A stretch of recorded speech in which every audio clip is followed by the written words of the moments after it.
Isang tanong na naman po ating pong subscriber ang ating pong sasagutin. Normal ba daw po sa inahing baboy na dumudugo pa rin yung puwerta kahit 2 araw na po mula po nanganak?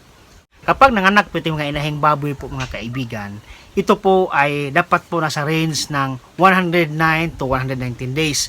Yan po yung mga normal range na pwede manganak po ito mga inahing baboy.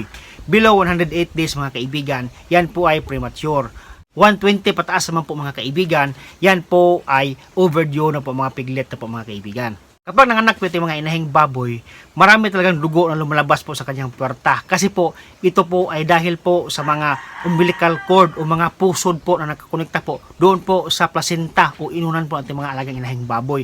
Mayroon din po mga laceration doon po sa kanyang puwerta habang pong lumalabas yung kanyang mga biik. Kapag umaabot na po sa 2 araw at saka dumudugo pa rin yung puwerta ng mga inahing baboy, yan po ay normal pa rin yun po mga kaibigan. Kasi po, yung uterus kasi sa loob natin mga inahing baboy ay dahan-dahan pa siyang bumabalik sa normal. Hindi po yan diretsong bumabalik sa normal. Kaya po, habang lumiliit po yung uterus doon po sa loob natin tiyan natin mga inahing baboy, napipiga po yan yung mga dugo na nandoon po sa loob. Kaya po, yung mga tira-tirang dugo po sa loob nating uterus ay nilabas natin mga inahing baboy po mga kaibigan.